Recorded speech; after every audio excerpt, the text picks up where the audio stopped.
Amigos, esta noche comenzamos con la notable resistencia e ingenio de los beduinos, los nómadas del desierto, que lograron sobrevivir en lugares tan calurosos que hasta el propio sol parecía tomarse descansos por compasión. Así que antes de acomodarte, tómate un momento para dar un me gusta al video y suscribirte, pero solo si de verdad disfrutas lo que hago aquí. Y cuéntame en los comentarios desde dónde me escuchas. ¿Y qué hora es allá? Siempre resulta fascinante ver quién se une a nosotros desde distintas partes del mundo. Ahora baja las luces, quizá enciende un ventilador para ese suave murmullo de fondo. Y vamos entrando poco a poco en el viaje de esta noche. Si alguna vez pensaste que tus vacaciones de verano eran demasiado calurosas, felicidades, nunca conociste el desierto árabe. Esto no es el típico sol que te quema mientras estás en una tumbona junto a la playa. Este es el calor que puede derretir tus sandalias mientras aún las llevas puestas. Ese calor que hace que el aire mismo se sienta personal. Aquí no caminas, negocias con el calor. Y la arena. Oh, no es solo caliente. Es vengativa. Está en tus zapatos, en tu comida, tus oídos y de alguna manera también en tu alma. Pero para los beduinos, las tribus nómadas árabes que llamaban hogar a este horno, aquello no era un castigo. Era simplemente martes. El desierto árabe, especialmente el Rub al-Khali o Cuarto Vacío, es uno de los lugares más inhóspitos de la tierra. Y aún así los beduinos lograron criar familias, pastorear animales y hasta tomar té allí, té a 45 grados. Mientras tanto, la mayoría de nosotros ya nos enfadamos si el aire acondicionado se rompe más de 4 minutos. Entonces, ¿cómo lo lograban? No confiaban en equipos sofisticados ni refugios con aire acondicionado.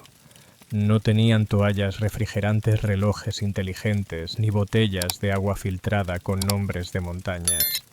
Lo que sí tenían era un profundo entendimiento generacional de los ritmos del desierto y una impresionante tolerancia a la incomodidad. Para ellos el desierto no era un enemigo que se combatía. Era más bien un casero muy estricto. Lo respetabas, seguías sus reglas, y a cambio quizá te dejaba vivir. Toda la vida beduina estaba diseñada para sobrevivir. Desde sus tiendas de pelo de cabra transpirables y negras, hasta sus rutinas diarias meticulosamente cronometradas, todo tenía un propósito. Ningún movimiento era en vano. Ninguna gota de agua se desperdiciaba. Nunca verías a un beduino caminar a paso rápido al mediodía, solo para alcanzar una meta de pasos. Ese tipo de conducta te convertía en una advertencia para los demás. Su arma secreta era la adaptación. No la del tipo brillante que se actualiza en una aplicación, sino la polvorienta golpeada por el sol, forjada por generaciones de prueba y error, la que te enseña qué funciona y qué te convierte en un kebab de cordero. En el desierto, la sombra no es un lujo agradable, es esencial. No es del tipo que fresco se siente, sino gracias por no morir aquí. Si nunca has estado bajo una palmera a 48 grados y has sentido cómo tu alma volvía lentamente a tu cuerpo, entonces no has entendido lo que es la gratitud. Los beduinos, por supuesto, dominaron el arte de perseguir, crear y preservar la sombra como si fuera un tesoro. Porque lo era. Olvida las propiedades frente al mar en el desierto árabe. El valor inmobiliario se mide en metros cuadrados de oscuridad. Su primera línea de defensa era la Bait al-Sha'ar, o casa de pelo. Y sí es tan literal como suena. Estas tiendas estaban tejidas con pelo de cabra que, gracias a un milagro de ingeniería desértica, se expandía con la humedad raro pero útil cuando caía alguna lluvia inesperada y se mantenía transpirable en condiciones secas. Era aire acondicionado antes de la HVAC y con muchas menos quejas al casero. Por supuesto eran tiendas móviles porque nunca se sabe cuándo el desierto decide convertir tu vecindario en una plancha ardiente. Pero no se colocaban al azar. Los beduinos las posicionaban estratégicamente considerando siempre la dirección del viento, el ángulo del sol y la ubicación del único árbol en un radio de 80 kilómetros. Y cuando no había tienda de pelo de cabra entraba la improvisación. Los camellos eran excelentes proveedores de sombra, grandes, altos y relativamente inmóviles mientras masticaban. Un beduino podía descansar bajo la sombra de un camello o en momentos desesperados simplemente cavar una zanja y acostarse dentro como un gusano de arena con estilo. Incluso rocas pequeñas, sombras de dunas o alforjas se convertían en herramientas para el juego de la sombra. Para los beduinos la sombra no era cuestión de suerte, sino de estrategia.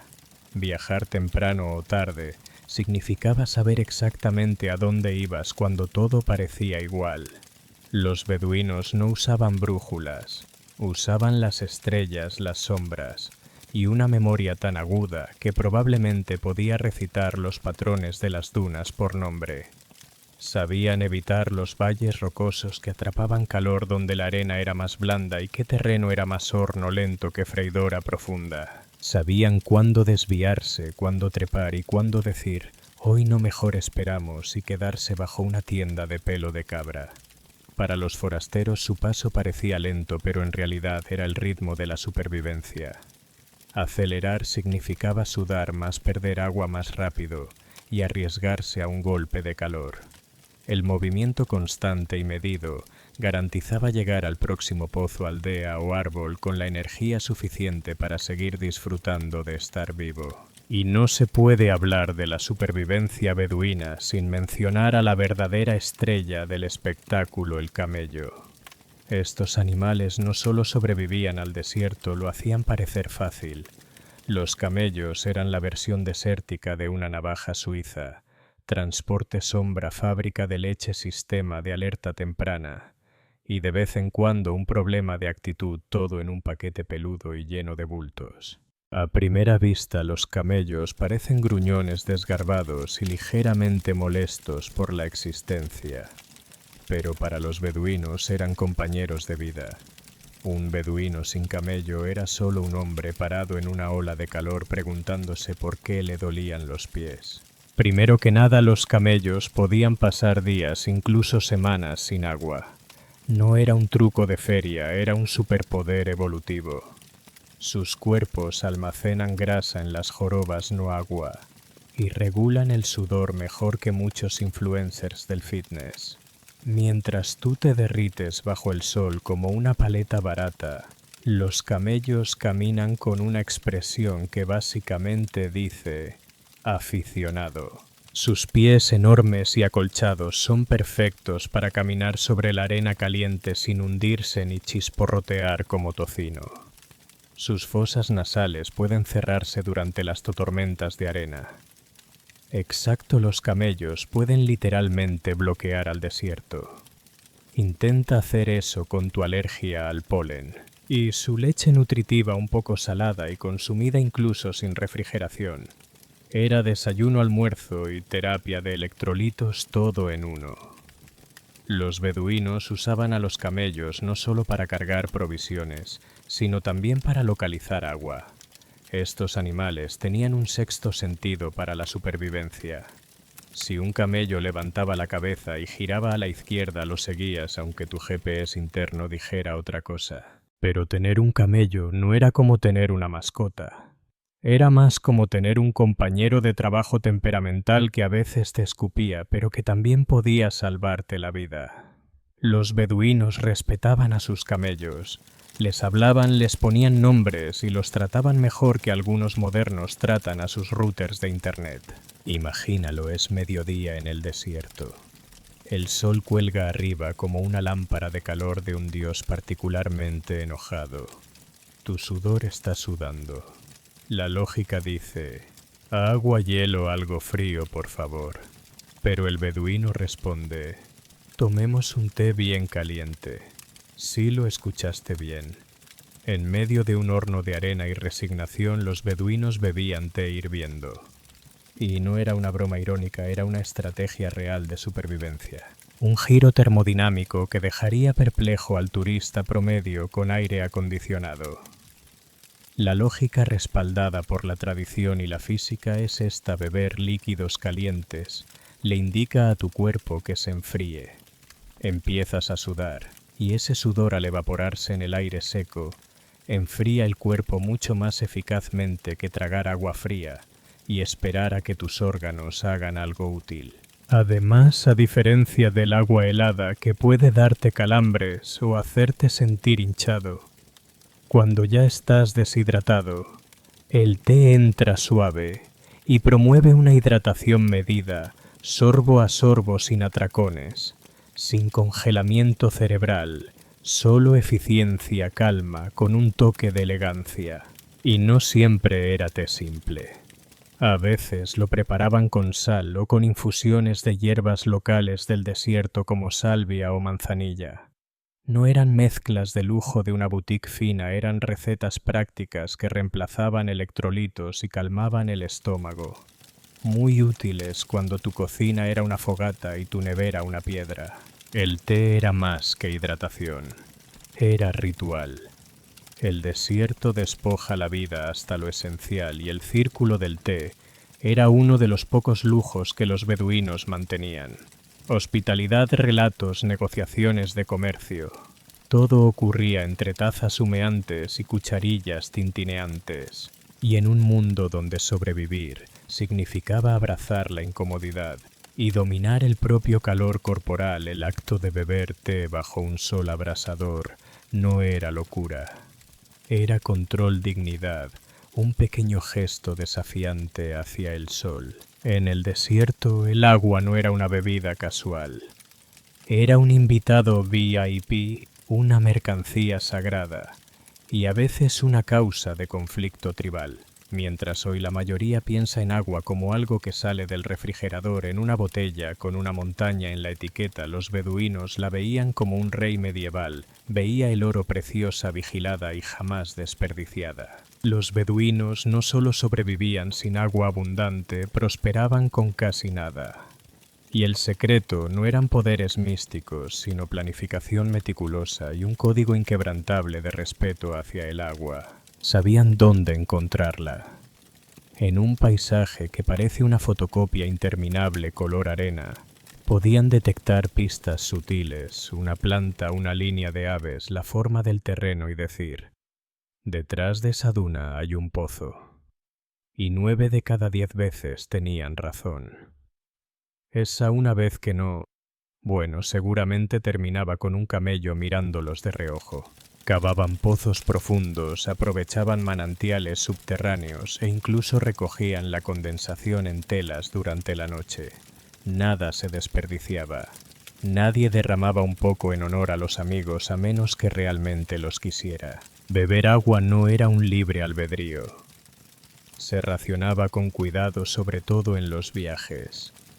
Se bebía lo justo, ni más ni menos. Piensa en un monje hidratado, no en un festivalero con un bidón de 5 litros. Beber demasiado podía empeorar la sed a largo plazo al arrastrar sales esenciales. Por eso aquel té salado del capítulo anterior no era raro, era estratégico. El agua también tenía un valor social poderoso. Compartir agua con viajeros era una obligación moral, no un gesto amable. Negarle agua a alguien en el desierto era como cerrar la puerta en medio de una tormenta de nieve y arriesgarte a iniciar una enemistad sangrienta. Incluso a los enemigos se les ofrecía agua antes de negociar. El desierto no discriminaba, la deshidratación era absolutamente imparcial. Imagina esto: estás sentado junto a tu tienda, tomándote, charlando tranquilamente con tu camello, cuando de pronto el horizonte desaparece. El cielo se vuelve marrón amarillento y antes de que digas ¿quién enfadó a los espíritus del clima?, ya estás siendo exfoliado violentamente por el viento. Bienvenido al encantador mundo de las tormentas de arena, o como los beduinos probablemente las llamaban martes. Juan el Tuirlo. Las tormentas de arena no son eventos raros. Son parte regular de la vida, como las quemaduras solares o las opiniones no solicitadas de los camellos. Para la mayoría, una tormenta de arena sería motivo de pánico, gritos por el polvo en las fosas nasales y quejas contra la injusticia de la naturaleza. Pero para los beduinos era solo otra situación que había que superar, preferiblemente sin perder una cabra. La primera regla para sobrevivir a una tormenta de arena es no correr como loco. Los beduinos tenían un plan y todo comenzaba con la conciencia del entorno. Podían ver una tormenta acercarse mucho antes de que golpeara un tono extraño en la luz, un cambio repentino en el viento, ese momento inquietante, cuando el desierto se queda demasiado silencioso. Todas eran señales de advertencia. Luego venía el cierre de la tienda. Las tiendas beduinas abiertas a los lados para la ventilación se cerraban en segundos, paneles de tela con peso que caían más rápido que unas persianas modernas. El pelo de cabra hacía el resto resistente a la arena transpirable y siempre listo. Y para quienes quedaban atrapados al aire libre, el kefillé o shemaj era el héroe kuburwe, culto. En segundos se convertía en un escudo contra la arena, envuelto fuertemente sobre boca, nariz y ojos. Algunos llevaban tela extra solo para envolverse en emergencias. Un traje hazmat del desierto versión artesanal. Si absolutamente no había refugio cerca, una zanja poco profunda servía como protección temporal.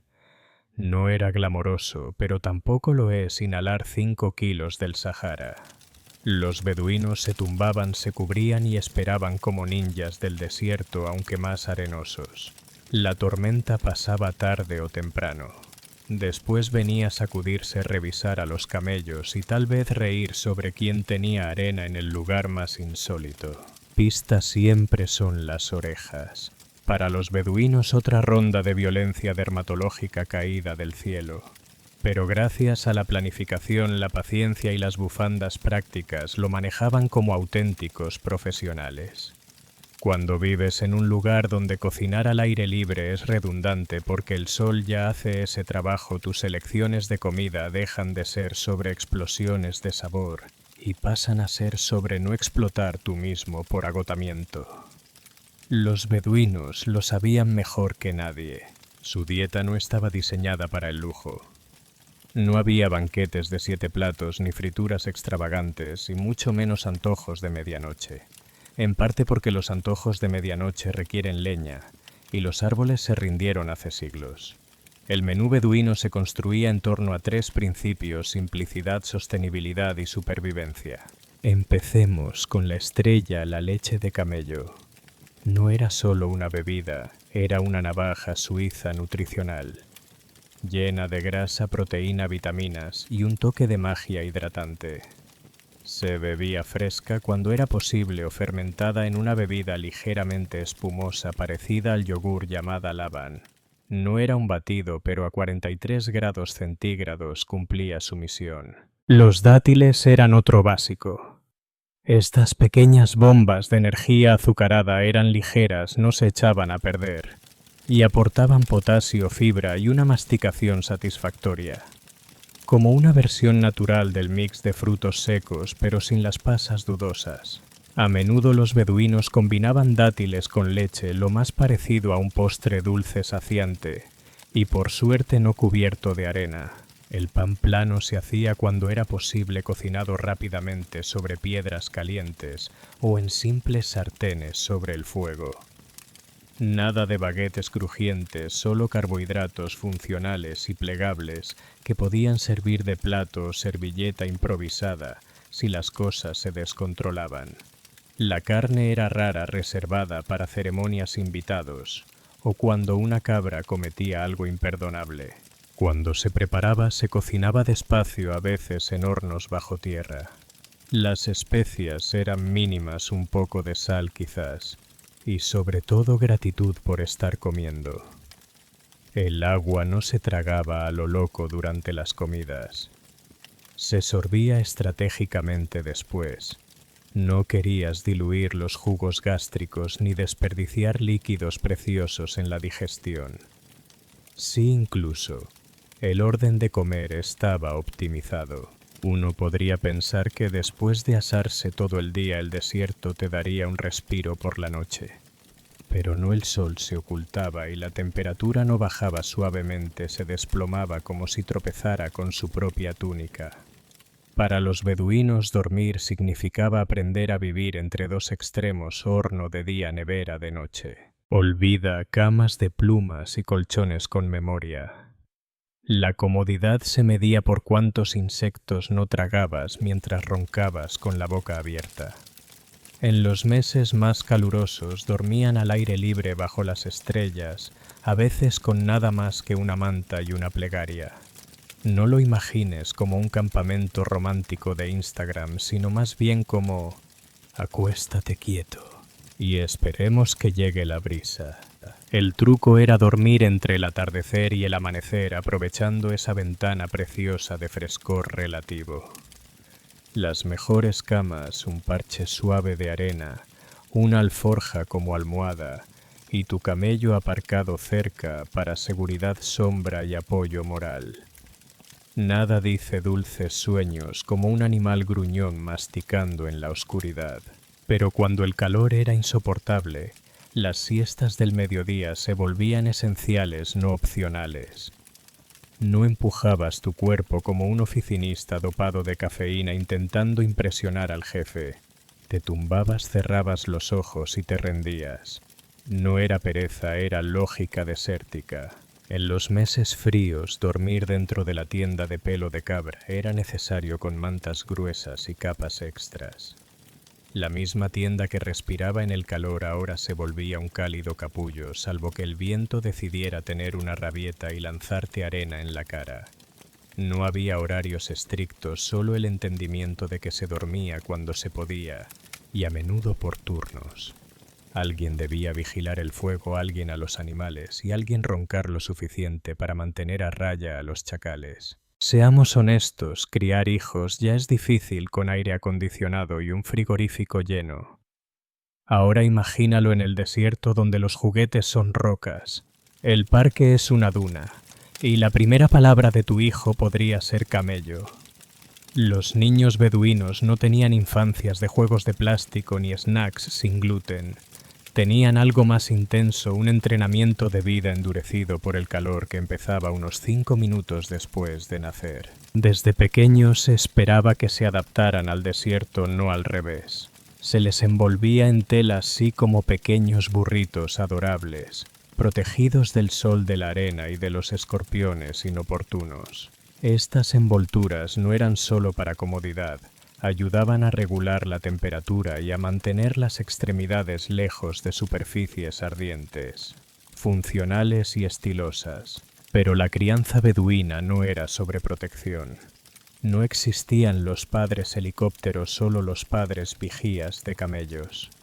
Los niños aprendían por observación e imitación cómo tratar el agua como tesoro, cómo ajustar la ropa según el calor y cómo no volver a pisar un fuego tras hacerlo una vez. A los 5 o 6 años ya ayudaban con tareas reales. Los niños aprendían a cuidar camellos y a orientarse en el terreno. Las niñas a cocinar, montar tiendas y servir té sin incendiar el círculo familiar. No eran simples quehaceres, era un internado temprano de supervivencia. Claro que jugaban, corrían, luchaban, contaban historias y probablemente inventaban juegos con palos y alguna cabra confundida. Su parque infantil no tenía columpios, pero arena sobraba, y las tormentas de viento mantenían todo interesante. La disciplina era firme pero justa. La supervivencia lo exigía, pero el afecto nunca estaba lejos. Las familias beduinas eran unidas y cada niño era criado no solo por sus padres, sino por todo el campamento. Piensa en ello como una aldea cálida y arenosa, criando a cada niño, sin notificaciones de aplicaciones. y a través de todos los niños aprendían la lección suprema: el desierto no perdona, pero respeta a quienes aprenden su ritmo. En la mayoría de lugares la hospitalidad significa ofrecer café y fingir que tu casa siempre está limpia. En el desierto significaba ofrecer supervivencia incluso a extraños que quizá insultaron a tu primo hace 3 rutas comerciales. Para los beduinos la hospitalidad no era opcional, era un código sagrado más antiguo que muchas de las dunas que recorrían. En un sitio donde el entorno podía asarte vivo antes del desayuno, rechazar a alguien podía ser una sentencia de muerte, y nadie quería ese tipo de karma sobre su camello. Invitados esperados inesperados o sospechosamente vagos sobre sus intenciones siempre eran bienvenidos. Lo primero que se ofrecía: sombra, porque en el desierto sombra es aire acondicionado sin factura de luz. Un huésped era llevado bajo la tienda sentado en cojines y servido con agua o té antes de una sola pregunta. No interrogabas a alguien sobre sus negocios mientras aún sudaba como una cabra en julio. Después venía la comida. Incluso con provisiones escasas, al invitado se le ofrecían dátiles, pan plano y a veces carne, aunque eso se reservaba para visitantes especiales, ancianos dignatarios o tu primo devolviendo al fin el camello que tomó prestado 3 meses atrás. Y entonces llegaba la ceremonia del té. Lenta, deliberada, llena de silencios significativos, del tintinear de tazas, del verter del té y del pasar la tetera. Todo creaba un ritmo como un jazz verbal interpretado en una tetera de latón. No era solo un refresco, era un ritual diplomático. La hospitalidad no se limitaba a individuos, tribus enteras, tenían reputación según su generosidad. Un anfitrión tacaño traía vergüenza. Uno generoso ganaba honor, alianzas y probablemente favores futuros, porque el desierto siempre devuelve de maneras inesperadas. Si incluso a los enemigos a veces se les ofrecía agua y descanso, dejando las rencillas a un lado hasta al menos la tercera taza de té.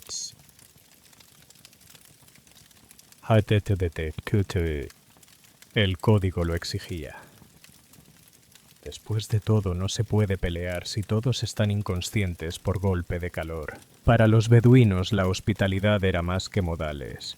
Era supervivencia mutua, un entendimiento compartido de que el desierto no se preocupa por quién eres, pero un buen anfitrión podía salvarte la vida.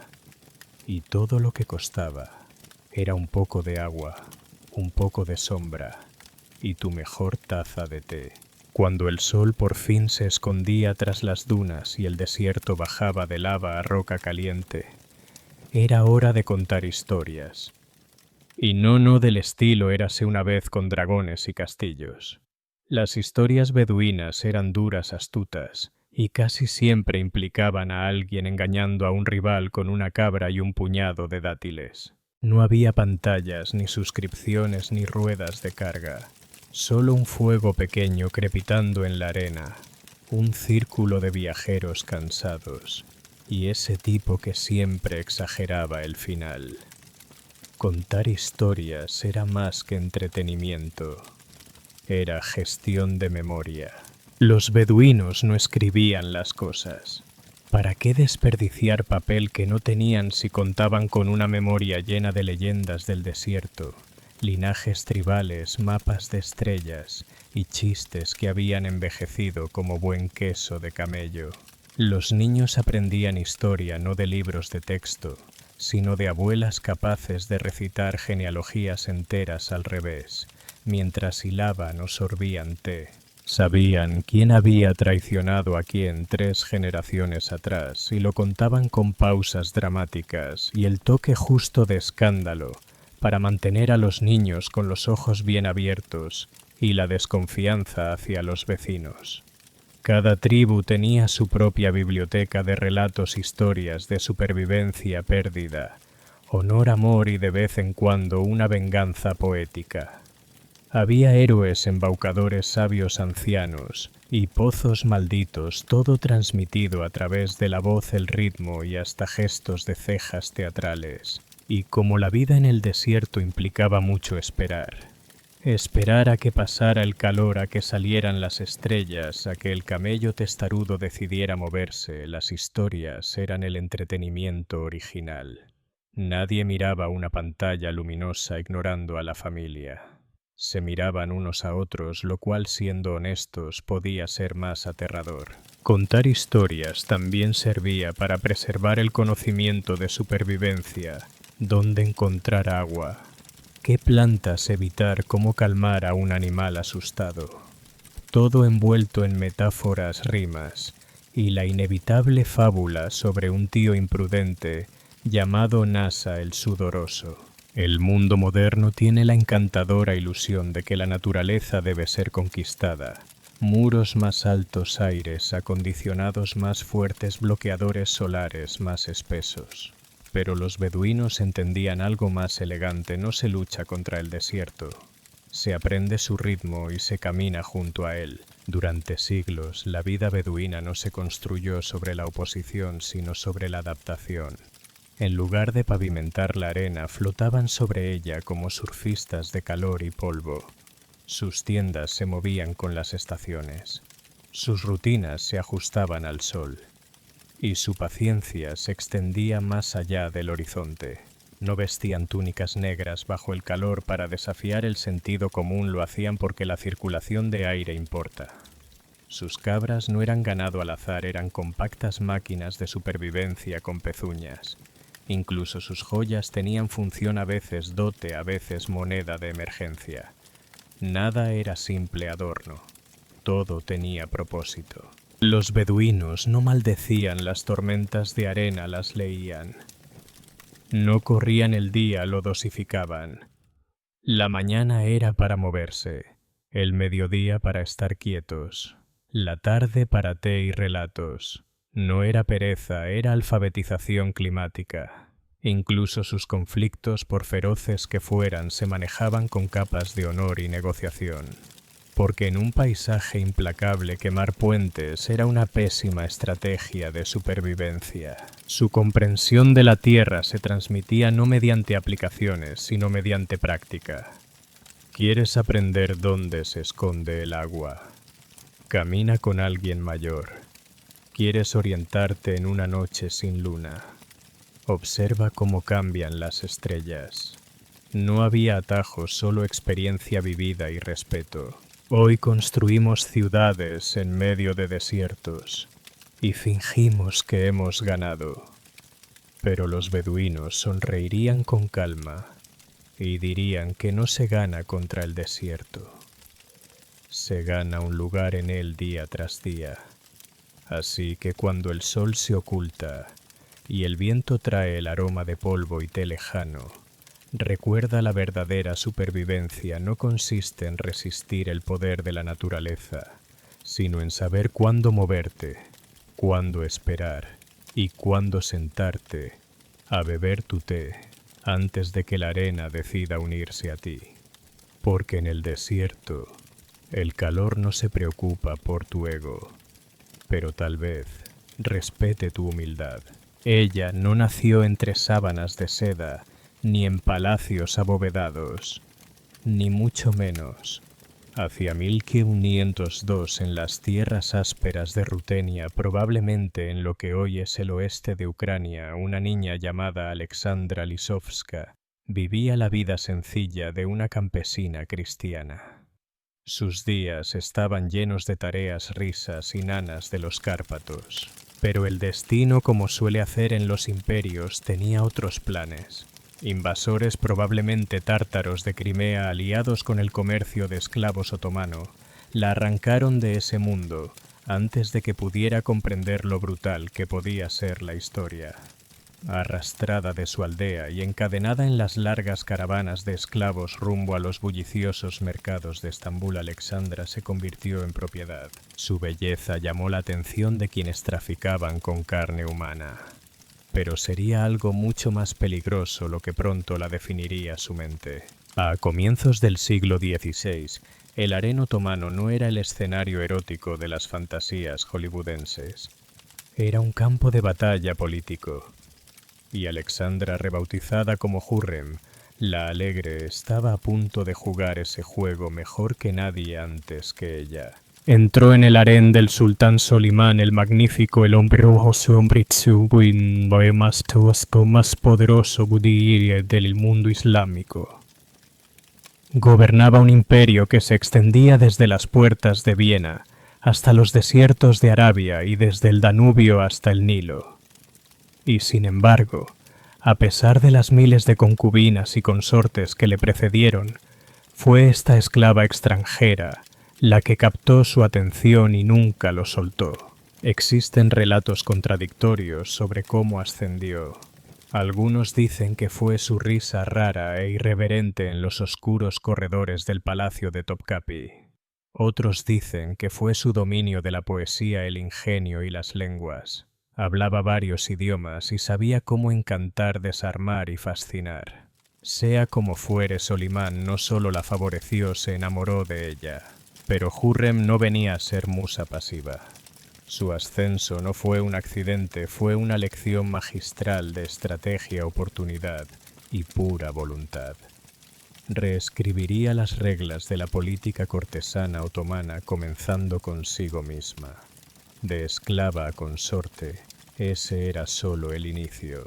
En el mundo del harén otomano la belleza era efímera y la atención aún más. Una chica podía captar la mirada del sultán por una semana, quizá un mes, y luego desaparecer en las sombras de terciopelo reemplazada por la siguiente novedad brillante. Pero Hürrem no desapareció. Permaneció y no por casualidad. Solimán, conocido por su agudo intelecto y espíritu poético, encontró en ella a su igual. Se escribían cartas de amor, poemas manuscritos cargados de metáforas y anhelos. Ella lo llamaba mi amado sultán y él la llamaba compañera del alma. No era un idilio pasajero, era un romance que desafiaba el protocolo. En aquella época los sultanes otomanos no se casaban. El sistema del harén lo prohibía. Una mujer que daba un hijo al sultán era enviada a un palacio provincial para criar al niño, lo que evitaba que acumulara demasiado poder. Esa norma Hürrem la rompió.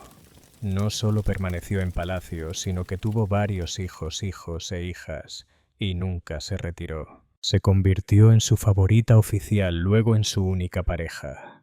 Y entonces ocurrió lo impensable. Solimán se casó legalmente con ella. Sí, el emperador islámico más poderoso de su tiempo, que podía escoger entre cualquier concubina, tomó como esposa legítima a una antigua esclava cristiana. Fue el primer matrimonio imperial en siglos. La corte quedó escandalizada. Los ulemas, la élite religiosa, murmuraban entre sus barbas. Pero Solimán no se inmutó. Hürrem era ahora Haseki Sultan, la consorte principal.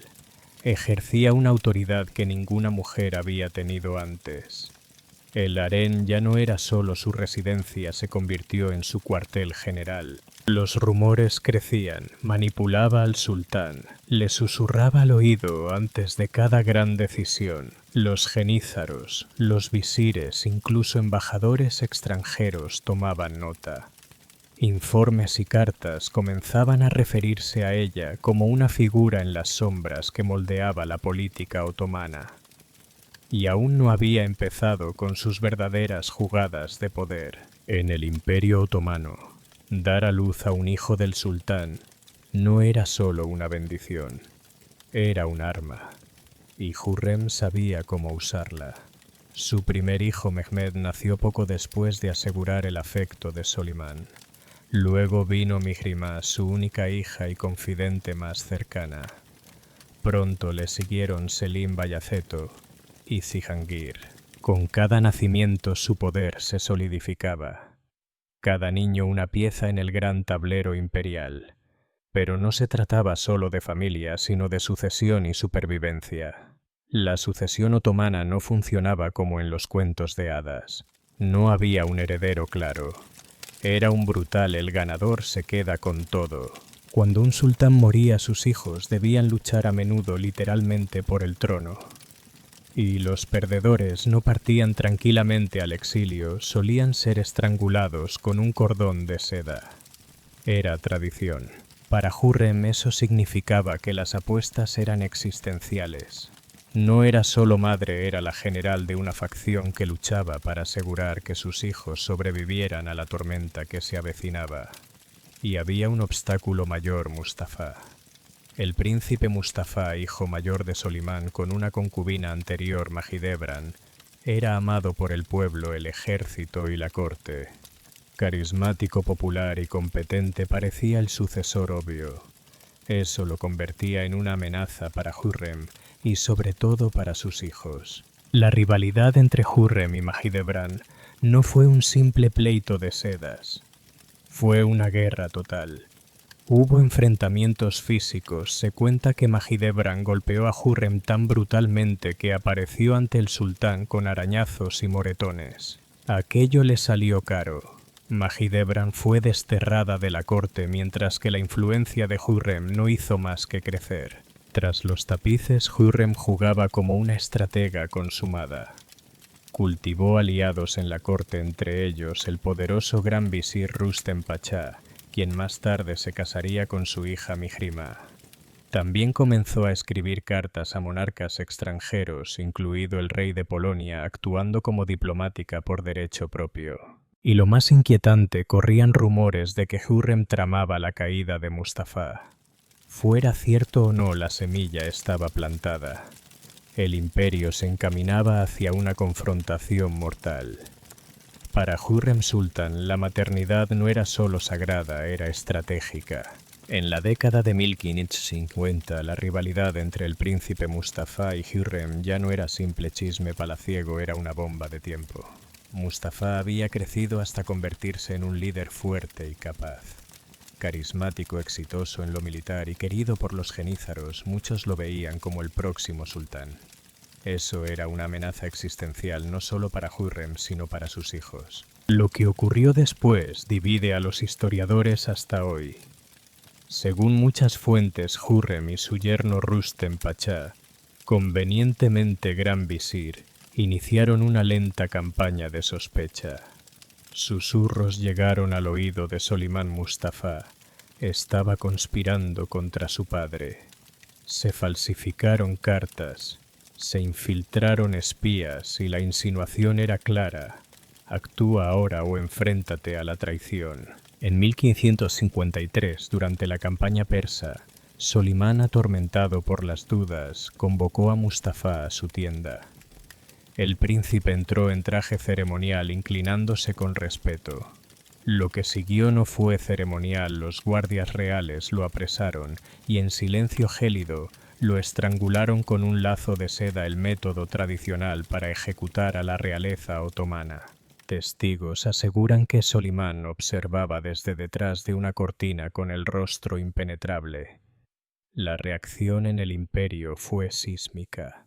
Los genízaros que adoraban a Mustafa se indignaron. El pueblo lloró a su príncipe caído. Los embajadores extranjeros escribieron cartas de incredulidad. Y en el centro de todo un nombre surgía una y otra vez: Hürrem. Fuera o no la autora intelectual, su poder quedó intacto. Mahidevran, madre de Mustafa, fue prácticamente exiliada, pasando el resto de sus días en amarga oscuridad.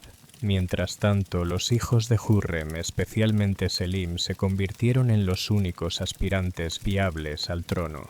Pero la calma tampoco reinaba en su propia sangre. Sus hijos rivalizaban entre sí, consumidos por ambiciones e inseguridades. Y Solimán el sultán, que antes escribía poesía amorosa y promovía reformas, se volvió más frío, más aislado, quizá atormentado por lo que había hecho. La muerte de Mustafa marcó el inicio del fin de los días idealistas del reinado de Solimán y consolidó a Hürrem en la historia no solo como reina, sino como hacedora de reyes, o tal vez destructora de príncipes. Para entonces, Hürrem ya no era simplemente la favorita del sultán, era la mujer más poderosa del imperio. Pero a diferencia de las reinas europeas, no se sentaba junto a Solimán en el trono. Su influencia venía de detrás de cortinas bordadas, susurrada a través de biombos de seda o escrita en cartas cifradas. Ella fue la arquitecta de lo que después se conocería como el Sultanato de las Mujeres, una era en que madres, esposas e hijas de sultanes moldearon el Estado otomano. Primero desafió la tradición al casarse con Solimán, darle varios hijos y permanecer en palacio. Luego rompió otra más, se mudó fuera del harén y se instaló en la sección antigua de Topkapi, más cerca del corazón administrativo del imperio, peligrosamente próxima al asiento del poder.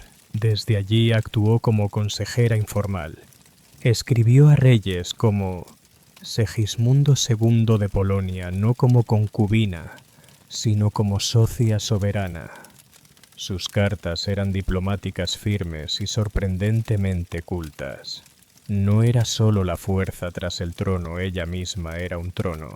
También impulsó obras públicas en Estambul y Jerusalén, mezquitas, escuelas, comedores, hospitales, todos con su nombre. No era simple caridad, era control de imagen. Mientras sus enemigos la pintaban como tentadora manipuladora, ella se proyectaba como protectora de los pobres y defensora del Islam. Y aún así nunca gobernó públicamente. Conocía las reglas y las doblaba sin romperlas. Ningún decreto llevaba su firma, ningún documento la nombraba gobernante, pero ministros se inclinaban ante ella, pachás, buscaban su favor y Solimán confiaba en su consejo más que en el de cualquier visir. Los embajadores europeos la llamaban bruja, diablo, pelirrojo, veneno del imperio.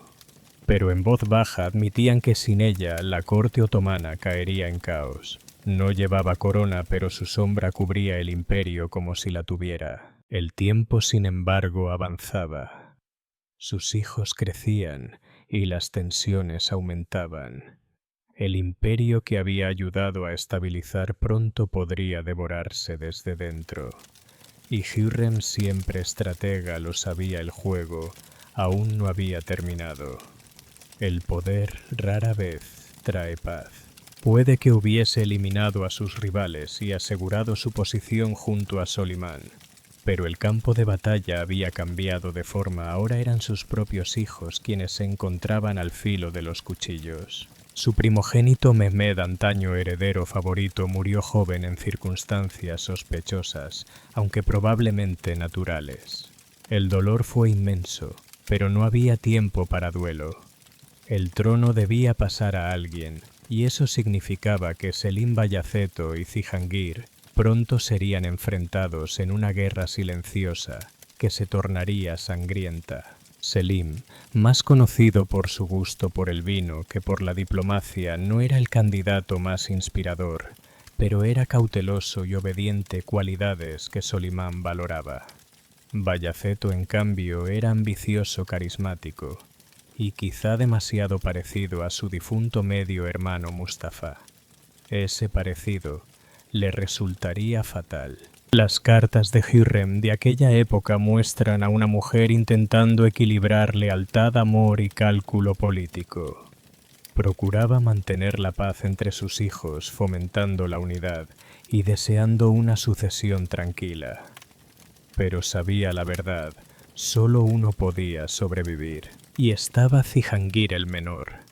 Nació con una deformidad espinal. Débil, físicamente sensible en lo emocional, nunca fue candidato al trono. Sin embargo, quizá fue al que Hürrem más amó. Tras la ejecución de Mustafa se dice que Cihangir murió de pena. Mito o realidad, fue otra grieta en la familia que tanto había luchado por proteger. La muerte de Mustafa sentó precedente. El fratricidio no era solo tradición, era necesidad. Y ahora Hürrem veía a su propia sangre encaminada hacia esa misma violencia inevitable. Era una ironía cruel. Había pasado la vida escalando desde la impotencia solo para quedar atrapada en un ciclo de sangre que ninguna madre podía soportar. Había fundado una dinastía, pero las dinastías son criaturas hambrientas. y en los corredores de Topkapi, donde un día había llegado encadenada, ahora paseaba en sedas finas, aún planificando, aún luchando, pero por un futuro que ya no podía controlar del todo. El tiempo se deslizaba y con él la ilusión de seguridad.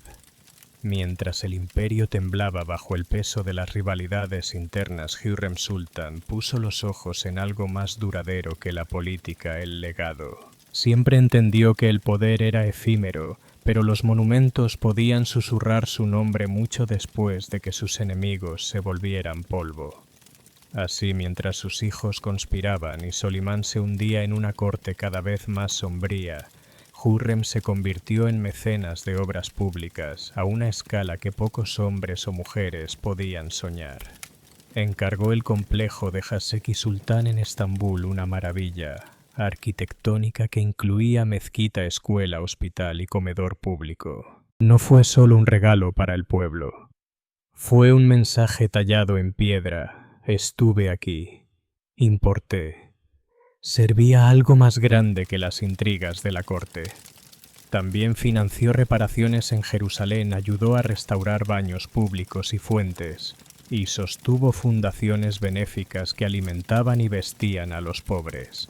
Cada acto de generosidad era también un acto de relaciones públicas calculadas. Al fin y al cabo, Hürrem había sido difamada sin tregua, pintada como hechicera, intrigante, seductora extranjera que doblegó a un gran sultán. Sus proyectos de construcción eran la contranarrativa gracia, servicio y piedad. Y aún así, pese a la grandeza, siguió siendo polémica. La élite otomana nunca le perdonó haber roto siglos de tradición. Incluso los ciudadanos que se beneficiaban de su caridad debatían sus intenciones. ¿Era una noble benefactora o una manipuladora magistral? ¿Un icono feminista adelantado a su tiempo o una despiadada operadora de poder envuelta en belleza? Incluso dentro del palacio su influencia tenía límites. Solimán permanecía leal, pero cada vez más cargado de duelo y la decepción de sus hijos sobrevivientes. La poesía romántica entre ambos se desvaneció, sustituida por asuntos oficiales y fatiga burocrática. Aún así, Hürrem trabajó hasta el final, no solo por sí misma, sino por la dinastía que había reestructurado desde dentro. No se conformaba con ser recordada como la amada del sultán. Quería ser recordada como alguien que transformó la idea misma de lo que una mujer podía ser en un imperio gobernado por hombres. Mientras el tiempo estrechaba su mundo, aseguró que la siguiente generación, especialmente su hija Mihrima, heredara no solo joyas y títulos, sino también un mapa de poder. A finales de los años 1550, la mujer que había sido arrastrada con cadenas por los mercados de esclavos de Estambul yacía ahora en sábanas de seda, rodeada de médicos sirvientes y susurros políticos. Hürrem Sultán envejecía y por primera vez en décadas ya no era la presencia dominante en la corte. El harén se volvió más silencioso, sin su mente afilada dirigiendo las intrigas. La correspondencia con monarcas extranjeros se ralentizó. Sus ambiciones ardientes dieron paso al algo más reflexivo, el deseo de asegurar el futuro antes de que la muerte deshiciera su influencia. Pero había un problema. El imperio que había moldeado se estaba resquebrajando. Selim, su hijo sobreviviente y favorito para la sucesión, estaba lejos de ser la imagen de fortaleza imperial. Amante del vino y la poesía, carecía del carisma de Mustafa, de la astucia de Bayaceto o de la espiritualidad de Sigangir. Aún así era leal a ella, y lo más importante, estaba vivo. Bayaceto, más popular y peligroso, había sido empujado a la rebelión. Con la aprobación de Solimán, y quizá con el aliento de Hürrem, antes de su declive, Bayaceto fue perseguido y ejecutado en Persia. El camino quedaba abierto para Selim, una victoria sombría manchada de sangre familiar. Hürrem había pasado su juventud sobreviviendo a la violencia, su adultez controlándola, y sus últimos años viéndola desatarse dentro de su propia familia. Murió en 1558, varios años antes que Solimán. Nunca llegó a ver a su hijo coronado como Selim II, ni presenció la lenta decadencia del imperio que había ayudado a moldear. Pero dejó atrás una dinastía transformada donde las mujeres seguirían ejerciendo poder real durante generaciones. Su funeral fue grandioso. Fue enterrada en un mausoleo junto al futuro sepulcro de Solimán, en el complejo de la mezquita de Suleimanilla, que ella misma había inspirado. Eso también fue inaudito. Ninguna concubina, ninguna mujer había recibido tal honor. Incluso en la muerte, desafió la tradición. La historia de Hürrem Sultán no terminó con un escándalo, ni con un asesinato, sino con una afirmación tranquila de permanencia. Había entrado en el imperio como mercancía, pero lo dejó como institución. Y aun en silencio la historia no terminó con ella. Mucho después de que su cuerpo descansara bajo mármol y azulejos, su legado se negó a morir. Para algunos, siguió siendo la femme fatale definitiva, la hechicera extranjera que embrujó a un gran sultán y sumió al imperio en caos dinástico. Los diplomáticos europeos la llamaban la bruja rusa o la intrigante pelirroja. Incluso siglos después, cronistas otomanos debatían su verdadera naturaleza, culpándola de todo desde derrotas militares hasta inestabilidad política. Pero otros la vieron de otra forma. Historiadores modernos han comenzado a reevaluarla no como villana, sino como genio político, una sobreviviente que jugó un juego brutal en un mundo brutal. Y ganó. No fue simplemente concubina, fue la fundadora de un nuevo paradigma político. Su vida marcó el inicio del sultanato de las mujeres, un siglo en el que madres, esposas e hijas de sultanes moldearon los asuntos del Estado. Su hija Mihrima se convirtió en una de las mujeres más poderosas de la historia otomana, consejera, tanto de su padre como de su hermano Selim. Otras mujeres imperiales seguirían el modelo de Hürrem, moviendo hilos desde detrás de velos, moldeando el imperio no con espadas, sino con estrategia, caridad e influencia. Incluso Solimán, mucho después de su muerte, no pudo dejarla ir. Su poesía nunca dejó de mencionar a su Hürrem, su alegría. Cuando murió en 1566 fue enterrado junto a ella, rompiendo de nuevo el precedente otomano. Había reinado casi 46 años, el más largo de todos los sultanes, y sin embargo eligió reposar eternamente al lado de la mujer que un día había sido su esclava. Hoy los visitantes de la mezquita de Suleimania pueden ver sus tumbas lado a lado, elegantes y eternas. La ironía es profunda. La mujer que llegó con grilletes descansa junto al hombre más poderoso del mundo islámico como su igual. Ámala u ódialo. Hürrem Sultán transformó el imperio otomano, dobló siglos de tradición a su voluntad y demostró más que nada que el poder no siempre lleva corona. A veces sonríe detrás de una cortina con ojos como fuego y un plan ya en marcha. En Bizancio un matrimonio no empezaba con cenas a la luz de las velas ni votos susurrados.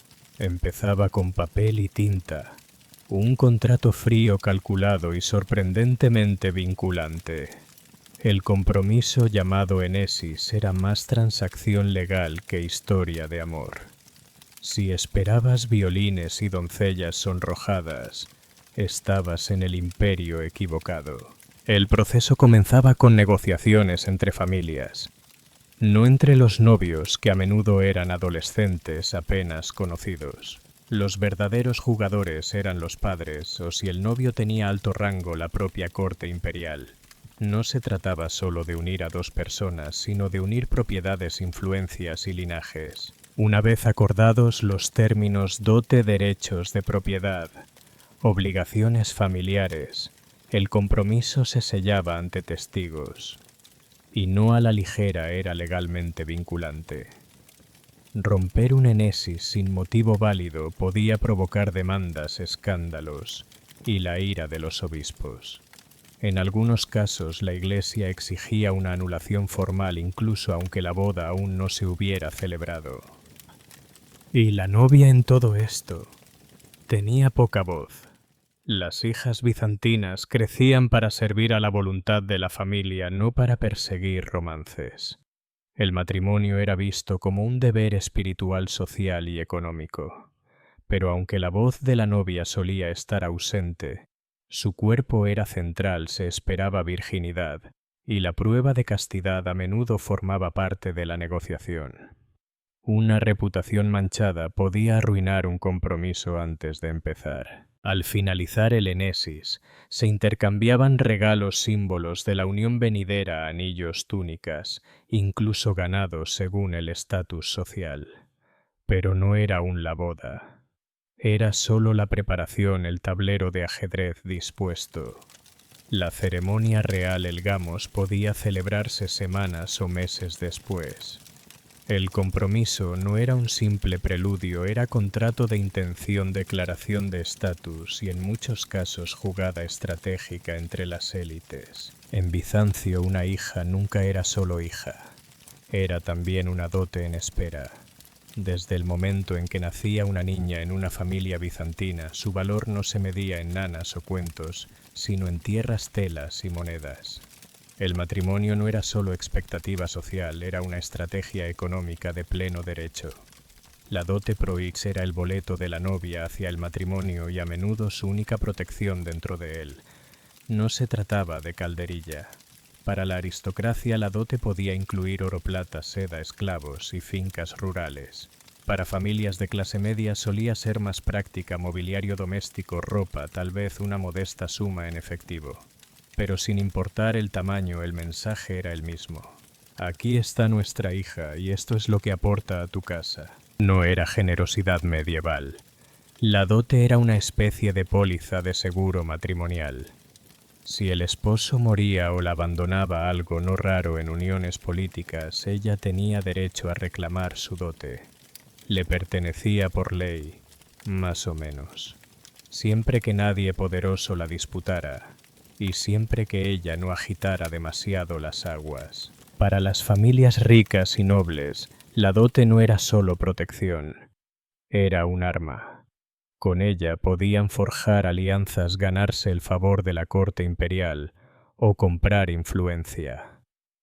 Una hija bien dotada podía casarse con un general para asegurar protección militar o con un alto funcionario civil para engrasar ruedas políticas.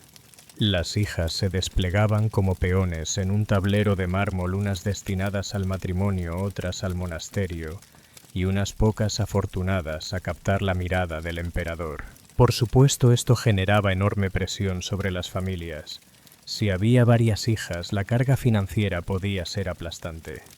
Los padres a menudo se veían obligados a dividir sus bienes solo para casarlas a todas, a menos que discretamente enviaran a una al convento.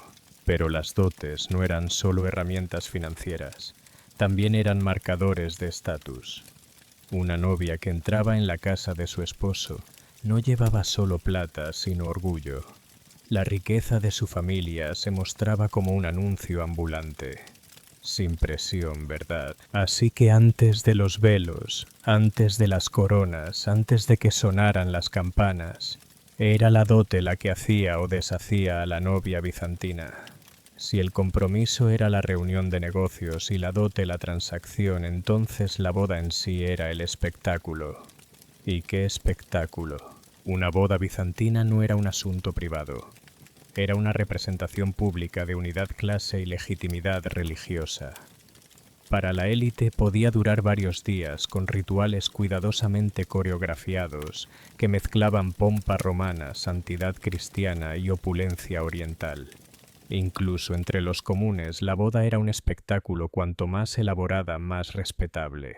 La novia iniciaba su transformación con baños rituales y arreglo personal, su cabello trenzado con esmero y adornado con oro, perlas o cintas según su estatus. En círculos adinerados las doncellas la vestían con capas de seda, velos y zapatillas bordadas. La modestia era obligatoria, pero que no quedara duda, esto era exhibición. Se vestía el nombre de la familia. El novio también tenía sus preparativos ceremoniales, pero seamos honestos, todas las miradas estaban en la novia. Una vez lista era escoltada por las calles hasta la iglesia en una procesión tanto sagrada como estratégica. Todos debían verla. Músicos tocaban, parientes lloraban o fingían, y el vecindario entero se alineaba para contemplar. No era solo una boda, era un desfile de reputación. Luego llegaba la ceremonia en la iglesia El Gamos, solemne, lenta y profundamente simbólica. La pareja se presentaba ante el sacerdote manos unidas mientras se entonaban salmos y oraciones. Pero la joya de la corona era literalmente la coronación. Coronas doradas u ornamentos se colocaban en las cabezas de la novia y el novio, simbolizando no solo la unión conyugal, sino el martirio. Sí, martirio. En la teología bizantina el matrimonio no era solo amor, era una forma de sufrimiento sagrado, una vida de sacrificio mutuo. Felicidades ahora, eran rey y reina de su diminuto reino doméstico. Que disfruten su muerte simbólica. Se encendían velas, se recitaban oraciones. La pareja era conducida alrededor del altar 3 veces en un lento círculo ceremonial, la llamada danza de la eternidad. Finalmente, se les declaraba marido y mujer. Pero no suspiren de alivio aún, porque lo que seguía podía ser aún más intenso. La procesión al hogar, el banquete y los rituales de la cámara nupcial. La boda no había terminado, apenas comenzaba. En el Imperio bizantino, la consumación no era un momento privado entre recién casados. Era requisito crítico para validar la unión. Y sí, la gente lo controlaba. El matrimonio no se consideraba realmente válido hasta ser consumado. Esto hacía de la primera noche un asunto legal familiar y a veces político. Tras la ceremonia, la pareja era escoltada de nuevo públicamente a la casa del novio o a una cámara designada a la procesión nupcial. A lo largo del camino, portadores de antorchas y músicos los acompañaban cantando himnos o tocando flautas. Si parecía un desfile de victoria era porque lo era, habían llegado hasta allí. Y ahora llegaba el momento que todos fingían no obsesionarse con observar. En hogares de élite, parientes o asistentes podían quedarse cerca sin cómodamente para asegurar que todo saliera como debía. En raros casos, la consumación se documentaba una sábana manchada de sangre mostrada discretamente a los ancianos como prueba. Más común en casas de alto rango donde la herencia y legitimidad eran vitales. Pero no todo era clínico. Había bendiciones que pronunciar, velas que encender y pan y vino colocados junto al lecho como símbolos de fertilidad, prosperidad y unidad espiritual. Las coronas de la ceremonia podían colocarse cerca o colgarse sobre la cama como señal de favor divino. En algunas regiones, cantos o canciones se entonaban fuera de la habitación, una extraña mezcla de privacidad y espectáculo. Para la novia esa noche solía estar llena de ansiedad. Podía ser muy joven, casada con un hombre mayor y esperaba pasar de hija obediente a esposa competente de inmediato. Para el novio era prueba de masculinidad y autoridad. El riesgo era alto para ambos, emocional, social y familiar. Y si la consumación no ocurría, el matrimonio podía ser anulado en un instante. En Bizancio, la noche de bodas no era el inicio de la luna de miel. Era una prueba con velas, coronas y demasiados ojos atentos. Y una vez que la pareja superaba la solemnidad de la ceremonia y los nervios de la noche, llegaba el momento de hacer lo que los bizantinos mejor sabían hacer: un festín en condiciones. El banquete nupcial no era solo una fiesta, era una declaración. Para familias nobles o imperiales, Era allí donde se sellaban alianzas, se intercambiaban chismes y se libraban juegos de poder sutiles sobre copas de vino y cordero asado. El lugar variaba según la clase social. Una boda noble podía celebrarse en un atrio de mármol con fuentes y tapices de seda. Una familia de clase media, quizá en un patio iluminado con lámparas de barro y mesas de madera. Pero fuera rico o modesto, había algo en común debía impresionar. Los invitados eran recibidos con perfumes y agua de rosas luego acomodados según su rango. No era un buffet casual, el mapa de asientos era un mapa de favores políticos. Estar cerca de los recién casados significaba algo. Estar junto a las cocinas, no tanto. La comida opulenta si el presupuesto lo permitía. Varios platos, frutas y nueces, pescado, aves, cordero y guisos exóticos con canela, clavo y miel. Pan en abundancia. Vino a raudales, a menudo demasiado. Un brindis oportuno podía ganar favores. Una palabra ebria, arruinar una rama entera de la familia. El entretenimiento incluía músicos con liras y flautas, bailarines acróbatas, y en algunos casos representaciones teatrales. Poetas recitaban versos en honor a la belleza de la novia o la hombría del novio. No era por romance. Todo era pura exhibición. Hasta el pastel tenía simbolismo: panes dulces o pasteles de miel para la fertilidad y la abundancia. Comerlos juntos significaba unidad. No hacerlo podía levantar sospechas o como mínimo chismes. Pero bajo la risa y el tintinear de copas todos sabían la verdad. No era solo celebración de amor, sino una puesta en escena de riqueza, poder y estatus social disfrazada de miel y canto. El banquete terminaba, la música se apagaba, los invitados se dispersaban. Ahora llegaba la parte difícil. Para la novia bizantina, la boda no marcaba un final de cuento de hadas. Marcaba el inicio de una realidad completamente nueva. Una vez que cruzaba el umbral hacia la casa de su esposo, entraba en una compleja red de expectativas, jerarquías y reglas no escritas. La muchacha bajo el techo de su padre desaparecía. Ahora era una Kiria, la señora del hogar. En teoría, un ascenso. En la práctica, muchas veces una olla a presión. Si se casaba en una familia extensa, algo común en hogares ricos, quedaba de inmediato bajo la mirada escrutadora de los suegros. La madre del novio solía tener la máxima autoridad en el espacio doméstico, y su aprobación no estaba garantizada. La novia debía ser modesta, obediente, laboriosa y piadosa. La belleza era un plus, pero nunca un sustituto de la buena conducta. Su tarea principal: dar hijos, preferiblemente varones. La sociedad bizantina otorgaba un enorme valor a la maternidad. Una mujer que producía varios hijos sanos era celebrada, respetada y poco a poco ganaba autoridad. Una que no lo hacía. Susurros de juicio e incluso rechazo si su dote no era suficiente. Y aún así el ámbito doméstico no era solo una prisión, también era un escenario.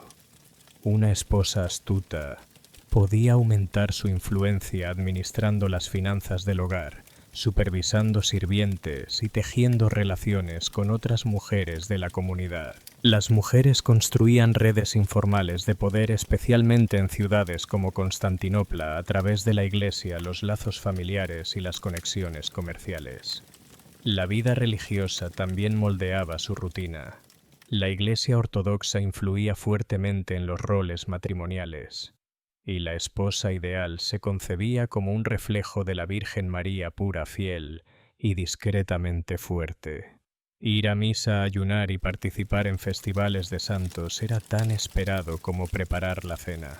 Si provenía de la nobleza, su esposo podía ser enviado a gobernar una ciudad provincial, lo que la colocaba de pronto a cargo de fincas, hijos y etiqueta social a cientos de kilómetros de Constantinopla.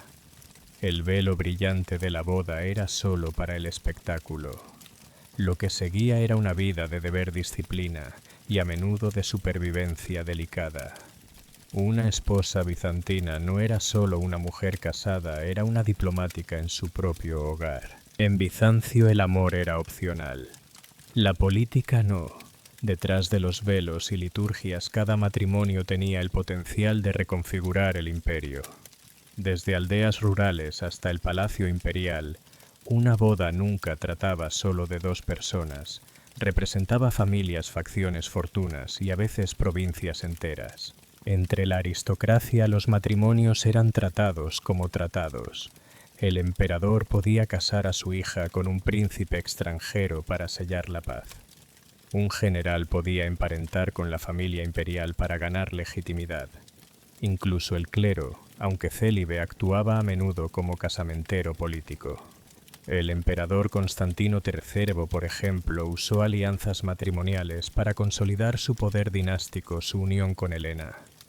Hija de Romano Lecapeno, legitimó el gobierno de este usurpador y ató a ambas familias. No eran uniones románticas. Eran fusiones estratégicas, jugadas de ajedrez envueltas en seda. Entre mercaderes y burócratas el matrimonio también servía para reforzar vínculos económicos. Un comerciante de seda podía casar a su hija con el hijo de un magnate naviero. Un recaudador de impuestos podía ofrecer a su hija para congraciarse con un gobernador provincial. La dote no era solo riqueza, era palanca. Y las mujeres eran a menudo el puente, la ficha de negociación o el pegamento diplomático.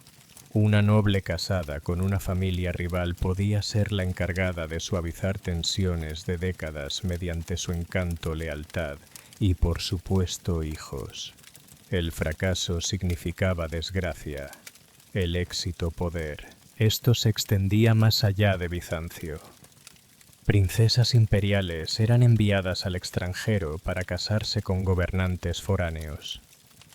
Anna Porfirogéneta, sobrina de Basilio II, fue entregada a Vladimiro de la Rus de Kiev Unión, que ayudó a convertir a toda una nación al cristianismo, pero también significó que dejara Constantinopla para siempre, transformándose en reina extranjera. Estos matrimonios podían ser brillantes o desastrosos. Una mala elección podía encender rebeliones, ofender aliados o desestabilizar regiones enteras. En Bizancio, la corona nupcial no era solo un símbolo de amor o martirio. Era una herramienta diplomática usada con gracia y propósito. No todas las bodas bizantinas terminaban en armonía iluminada por velas. Algunas explotaban espectacularmente. El emperador Justiniano II, por ejemplo, se casó con una noble llamada Eudoquia, y luego en un movimiento frío y calculado, la repudió para casarse con una princesa házara Teodora. La razón, alianza estratégica. El resultado, indignación. La poderosa familia de su primera esposa no olvidó la afrenta. Tampoco la Iglesia. Su reinado se convirtió en un manual de lo que no debía hacerse al mezclar amor y política. Incluso en matrimonios intactos el escándalo estaba cerca. El adulterio era de las pocas causas que permitían a una mujer solicitar divorcio, pero probarlo era un calvario. El sistema legal estaba en su contra y las acusaciones a menudo terminaban en humillación, exilio o algo peor. También existieron casos de matrimonios fraudulentos donde una de las partes engañaba o coaccionaba a la otra para obtener derechos de herencia o títulos. Estos pleitos se arrastraban en los tribunales eclesiásticos durante años. Y no olvidemos las tragedias cotidianas: jóvenes esposas que morían en el parto, uniones forzadas entre desconocidos con décadas de diferencia de edad, o matrimonios políticos que dejaban a ambos atrapados e infelices. Estos relatos rara vez entraban en las crónicas oficiales, pero eran igual de reales. Hasta los rituales podían torcerse: una vela que se apagaba, una corona que caía, un cáliz derramado. Señales consideradas malos augurios. En una sociedad tan atenta a signos y símbolos, un mal presagio podía ensombrecer toda la unión. Por toda su belleza y ceremonia, los matrimonios bizantinos no estaban a salvo del fracaso. y cuando caían lo hacían a lo grande. Aunque el Imperio bizantino hace tiempo se desmoronó, sus tradiciones nupciales dejaron ecos dorados perfumados de incienso y profundamente influyentes. Sus elaborados rituales, el peso teológico del matrimonio, la mezcla de formalidad romana y espiritualidad cristiana, todo moldeó no solo la práctica ortodoxa, sino también las costumbres matrimoniales en Europa Oriental y los Balcanes. Incluso hoy, en una boda ortodoxa griega o rusa, se pueden ver restos de Bizancio, la coronación, la procesión ceremonial, los cantos. No es solo liturgia, es un viaje en el tiempo. El matrimonio bizantino era ante todo un compromiso público. No era solo un par de votos íntimos, era la fusión de familias, fortunas y fes. El Estado, la Iglesia y la comunidad estaban siempre mirando, y ese legado continúa en las tradiciones orientales modernas, donde las bodas siguen siendo espectáculos comunitarios, mezcla de simbolismo antiguo y brillo contemporáneo. Pero hay otro legado más sutil en un mundo que relegaba a las mujeres a los márgenes. El matrimonio bizantino les dio a muchas, especialmente a las nobles, un poder real aunque indirecto. A través de sus matrimonios ganaron influencia, negociaron alianzas y protegieron dinastías. No siempre fue justo ni romántico, pero fue decisivo. Emperatrices como Teodora, Irene y Zoe comenzaron como novias, y algunas terminaron como soberanas. Su ascenso comenzó con un velo, pero su impacto reformó la religión, la ley y el poder imperial. Para aquellas mujeres, la boda no era el clímax de sus vidas, era el prólogo. Hoy, mientras deslizamos el dedo por fotos de bodas cuidadosamente editadas o videos de tendencias, es fácil olvidar lo antiguo y complejo que realmente es este ritual. Detrás de los vestidos blancos y los arcos florales, la boda bizantina nos recuerda que el matrimonio es más que un momento. Es estructura, estrategia, sacrificio y a veces, solo a veces, algo parecido al amor. Así que la próxima vez que veas a una pareja caminar hacia el altar, imagina por un instante una iglesia iluminada por velas en Constantinopla. Coronas doradas descansando sobre dos jóvenes cabezas, una multitud contenida en expectación y siglos de tradición uniéndolos en silencio. El Imperio bizantino pudo haber caído, pero sus bodas aún resuenan en los velos, en los votos y en el extraño teatro sagrado del matrimonio. El jardín persa no se limitaba a imitar el paraíso, lo definía. De hecho, la misma palabra paraíso proviene del antiguo persa paradasa, que significa recinto amurallado. Estos no eran simples parches de verde. Eran espacios sagrados, meticulosamente diseñados, profundamente simbólicos y de una belleza sobrecogedora. Un jardín persa no era solo un lugar donde plantar flores, era donde lo divino tocaba la tierra.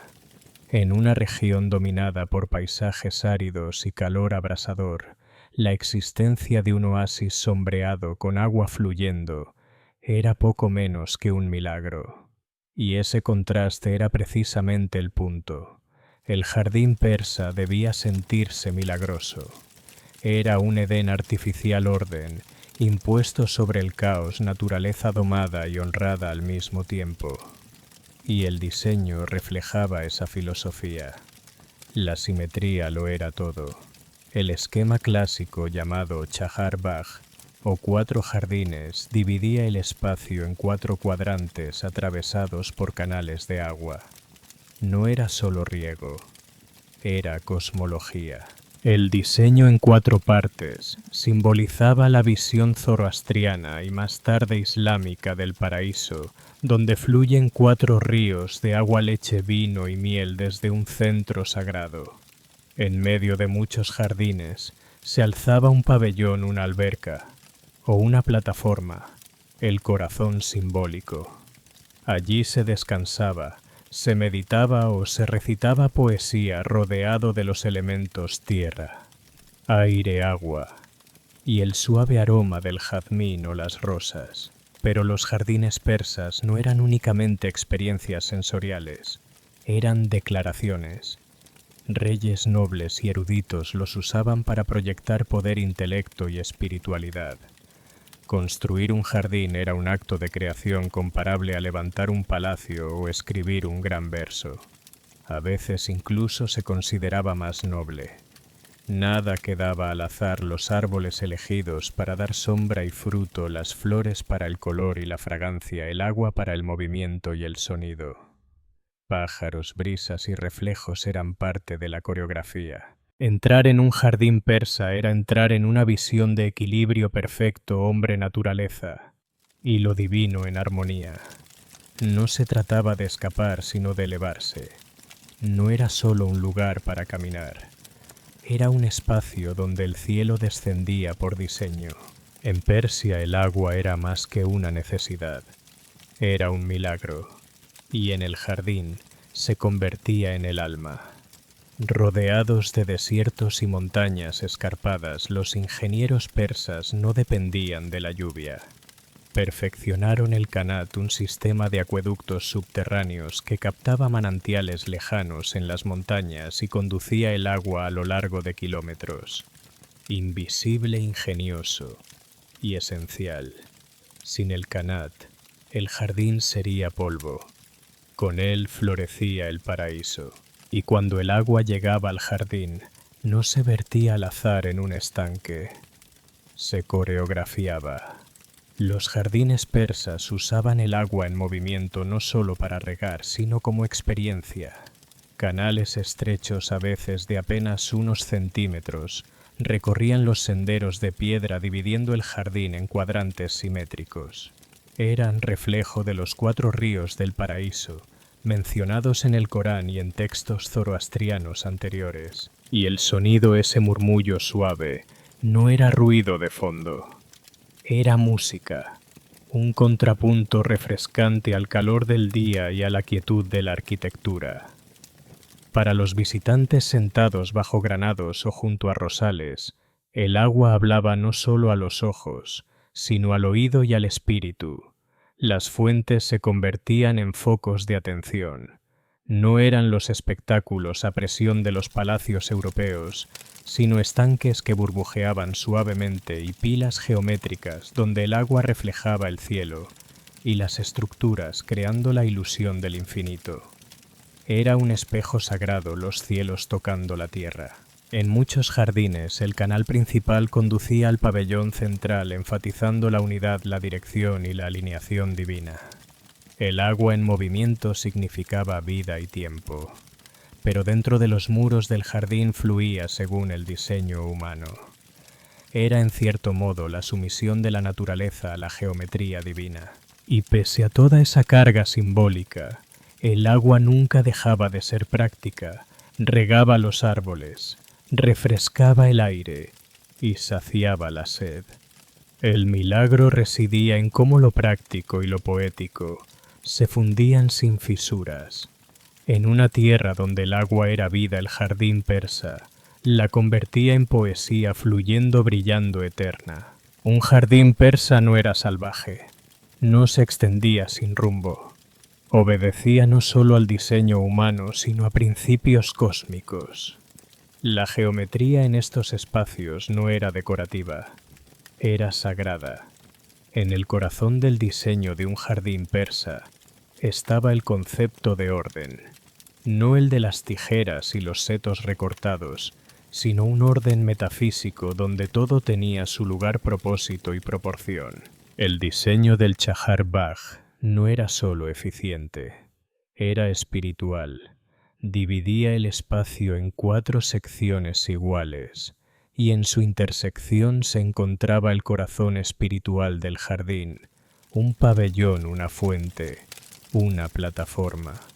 No era simple paisajismo, era cosmología, los 4 elementos, los 4 puntos cardinales, las 4 estaciones, el cielo trazado sobre la tierra. Incluso los edificios se integraban con la misma lógica. Pabellones simétricos con arcos abiertos que dejaban pasar la luz y el aire, borrando las fronteras entre el interior y el exterior. El jardín no era algo para mirar desde fuera. Era un camino, una experiencia, un recorrido deliberado. Este culto a la geometría no era frialdad matemática. Era una forma de adoración. Al imponer simetría sobre el espacio, los diseñadores persas imitaban la perfección de la creación divina. El jardín se convertía en reflejo del paraíso no solo en sensación, sino en forma. El arte islámico heredaría y ampliaría esta pasión por la geometría y el jardín persa sería uno de sus lienzos más tempranos e influyentes. Mucho antes de que cúpulas y mosaicos reflejaran lo infinito, los jardineros persas ya dibujaban el cielo en parcelas cuadradas y senderos enlosados. En un mundo de polvo y desorden, el jardín persa ofrecía forma, estructura y paz. Era geometría sagrada sembrada, y aún antes de que los ojos se acostumbraran a la luz moteada, era el olfato el que se rendía a rosas azahares albahaca jazmín.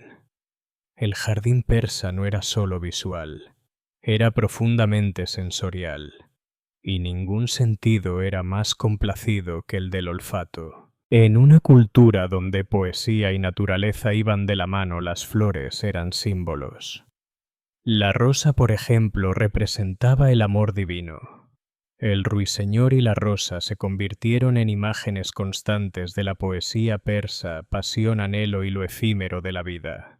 Los granados y las higueras evocaban fertilidad y abundancia. Los cipreses, eternidad y rectitud de fe. Nada era accidental, ni el color ni el perfume, ni siquiera los ciclos de floración.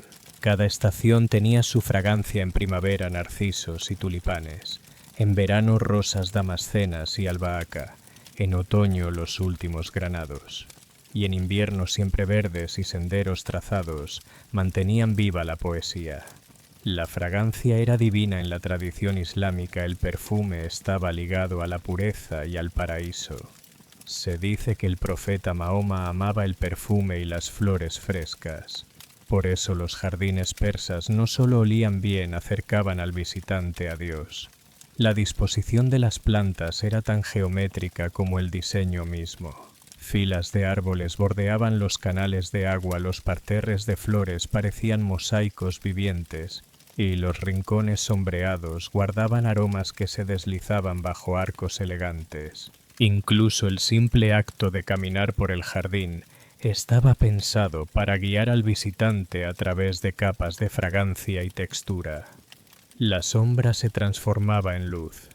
El aire denso con el perfume de los azahares podía abrirse de pronto hacia la dulzura terrosa de la tierra húmeda junto al agua. Era una experiencia inmersiva, no decorativa. En una cultura donde poesía, oración y perfume se entrelazaban, el jardín era santuario de las tres. Un espacio donde cada hoja hablaba y cada brisa traía un verso. Esto era el paraíso floreciendo con propósito. Los jardines persas no quedaron confinados a Persia. Su influencia se expandió por continentes y siglos, moldeando paisajes imperiales lejanos. Con la expansión del Islam desde la península arábiga hacia Persia, la tradición no desapareció, floreció aún más. El concepto del Chahar Bagh se convirtió en modelo de los jardines islámicos en Medio Oriente y el norte de África. La idea de un paraíso amurallado con canales, senderos sombreados y pabellones fue adoptada y perfeccionada. En la India, el imperio mogol, de profundas raíces persas, reinterpretó esos ideales, creando algunos de los jardines más sobrecogedores de la historia. Los jardines del Taj Mahal son un ejemplo perfecto, un trazado formal y simétrico, con estanques que reflejan el mármol blanco del mausoleo, flores vibrantes y altos cipreses. En Europa, los jardines persas inspiraron a los diseñadores renacentistas y barrocos. Italianos y franceses quedaron fascinados por la precisión matemática y el exotismo de estas composiciones. Los famosos jardines de Versalles, con sus intrincados parterres y estanques reflectantes, deben mucho al ideal persa de fusionar geometría y naturaleza. Pero no fue solo la estética la que viajó. También lo hizo la simbología, el agua como vida, el jardín cuatripartito como representación del universo, las plantas como virtudes.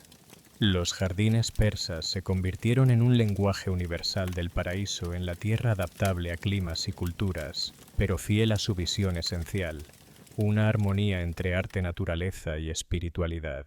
El jardín amurallado, invento persa, se transformó en metáfora de refugio sagrado, donde el tiempo se detenía y las preocupaciones se disolvían. Hoy en los patios de Marruecos, en los parques de la India o en los jardines botánicos modernos, se pueden rastrear las raíces de este paraíso hasta aquellos diseños antiguos. El jardín nunca fue solo un jardín. Era un legado vivo, esculpido en tierra y agua, creado para tocar el alma. El agua era la sangre vital de los jardines persas, pero llevarla a través de paisajes áridos no era tarea fácil. Los ingenieros perfeccionaron sistemas asombrosos que traían agua fresca y corriente, uniendo utilidad con elegancia. El Qanat fue una maravilla de la ingeniería antigua, túneles subterráneos que conducían suavemente agua desde acuíferos montañosos hasta oasis y jardines lejanos. Protegida de la evaporación, el agua llegaba constante incluso en los veranos más duros. Sin Qanats, los jardines persas hubieran sido sueños imposibles. Y una vez dentro del jardín, el agua dejaba de ser simple necesidad para convertirse en arte.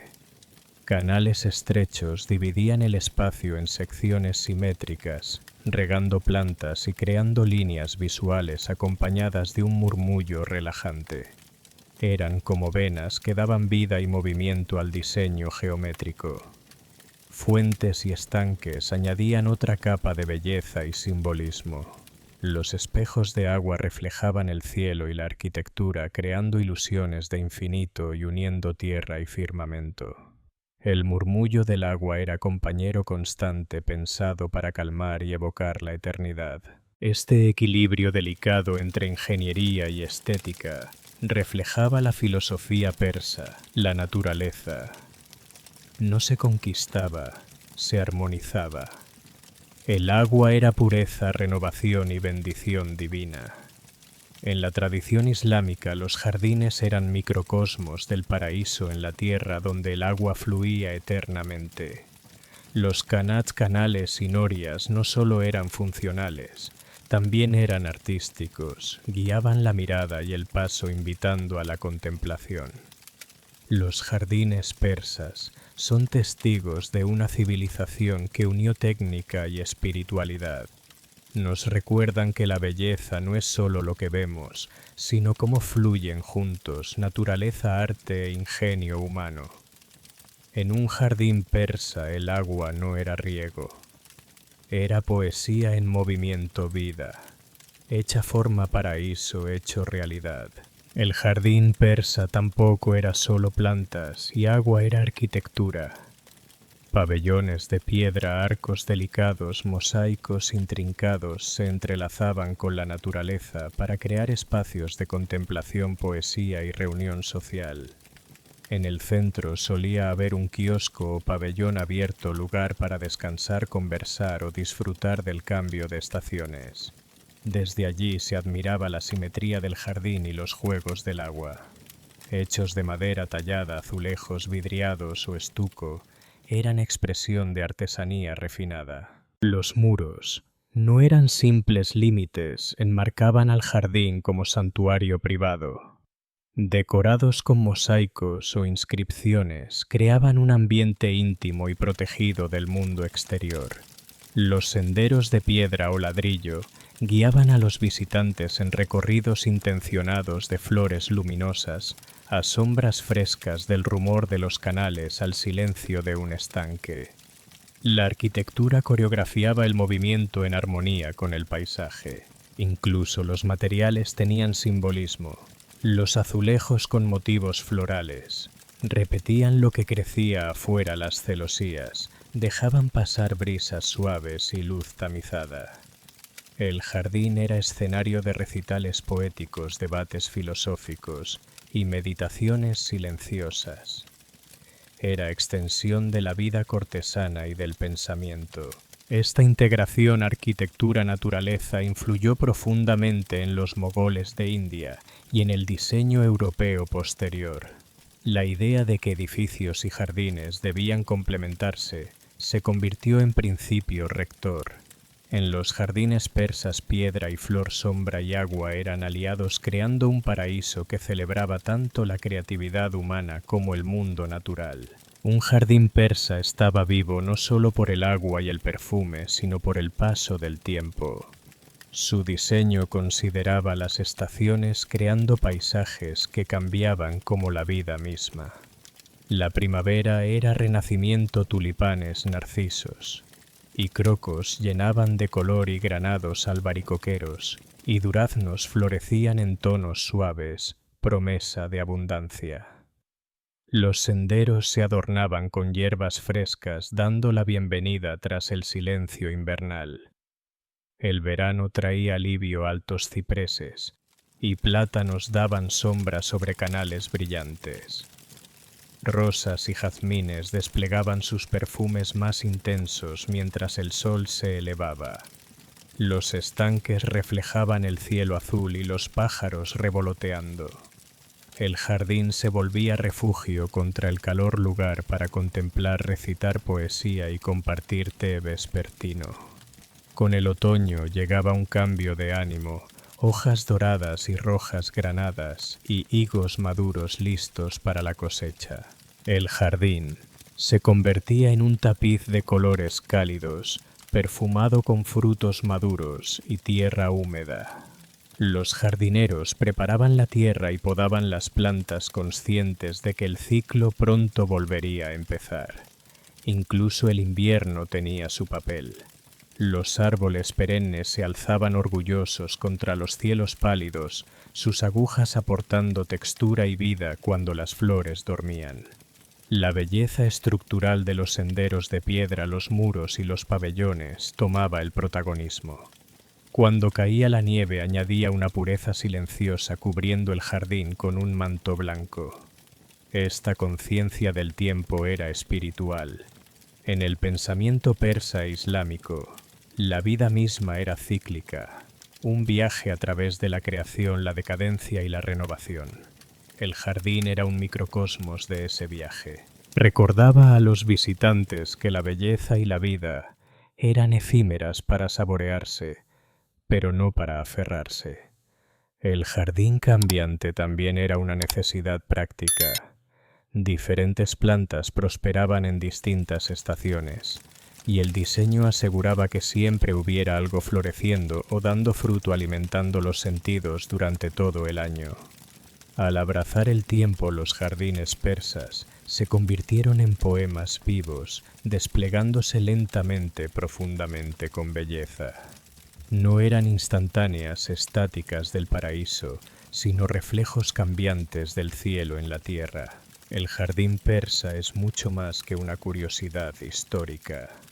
Su legado se extiende mucho más allá de los desiertos de Irán, inspirando y fascinando a lo largo de culturas y siglos.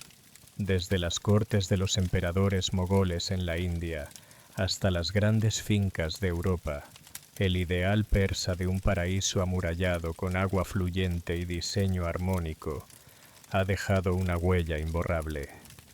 Los jardines del Taj Mahal, los patios de la Alhambra y las fuentes de Versalles deben parte de su esencia a aquellos antiguos planos persas. Pero la influencia del jardín persa no es solo estética, es filosófica. En su núcleo, el jardín encarna una visión de armonía entre la humanidad, la naturaleza y lo divino. Invita a la contemplación, a la paz y al recuerdo de que el paraíso no es solo un más allá distante, sino algo que puede crearse aquí en la tierra. Jardines iraníes modernos, como el histórico jardín de Fin en Kashan, continúan preservando este patrimonio combinando técnicas ancestrales con arte contemporáneo. Al mismo tiempo, arquitectos paisajistas de todo el mundo recurren a los principios persas al diseñar espacios sostenibles y espiritualmente resonantes. Sus principios, la simetría, la gestión del agua, la riqueza sensorial, resuenan hoy frente a los desafíos ecológicos. Los jardines persas nos enseñan el valor del equilibrio, la paciencia y el respeto por los recursos naturales, incluso en entornos hostiles. En última instancia, el jardín persa es un símbolo eterno, un paraíso terrenal, tallado en arena y piedra, un santuario donde el agua canta y las flores cuentan historias. Nos recuerda que de la escasez puede surgir belleza y orden, y que la creatividad humana guiada por la reverencia hacia la naturaleza puede transformar el mundo.